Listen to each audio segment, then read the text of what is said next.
Any idea that he was being violent outside your relationship? Yeah, I did. Which also makes it bad.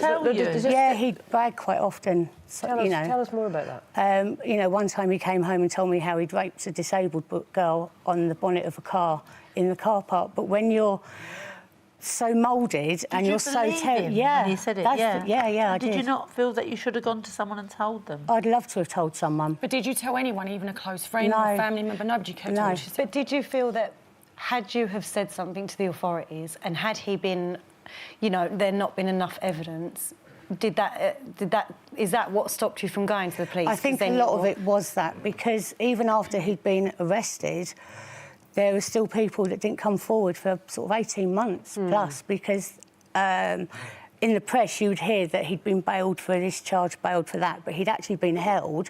But obviously when people thought he was out, they still wouldn't come forward. And so it was much later, wasn't it? I mean, forgive me if I'm wrong, Joe, but in 2004 you briefly got back with Levi and then split up with him again, and you saw something on Crime Watch that really alarmed you, didn't you? And is that the point you went to the police? That was the white people carrier with Kate Sheedy, yeah. Yeah, it was a hit and run, wasn't it? Yeah, he drove over, didn't he? Then reversed back and then drove over again. And you saw this on Crime Watch and thought I'd had people carry on my driveway 2 weeks before because he'd asked me if he could park it there. So you knew it was that vehicle? Yeah, so I did phone the police that night. And what happened? I don't know. I never heard. I phoned the Crime Watch number and reported it, but...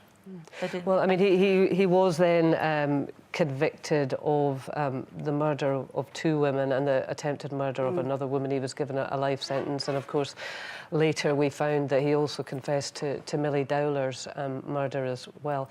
Why do you carry guilt, Joe? You've been through so much. Because I still say, and I've had all the trolls and everything else, I'm as guilty as he is, because I should have said something, but there was never enough evidence or enough people or proof that if I had gone to the police and they questioned him and he found out, it would have made everything 10 times worse, because... So I feel really sad that you feel that guilt, Joe. There's only one bad guy in this, and it is Levi Bellfield. It is not you. You were the victim of horrific abuse. I don't think I'm a victim anymore. I'm a survivor of domestic abuse. Sure. And it is such a big thing these days about, domestic abuse. There is a way out. I mean, I found a way out from one of the most notorious rapists and killers in the country. And they do chip away at you, and they constantly chipping.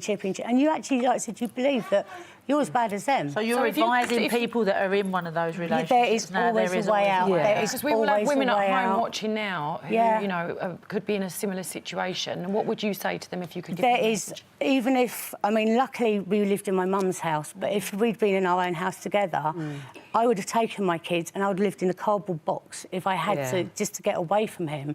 There's always somewhere to go. There's always someone. You could be 500 miles from family or friends.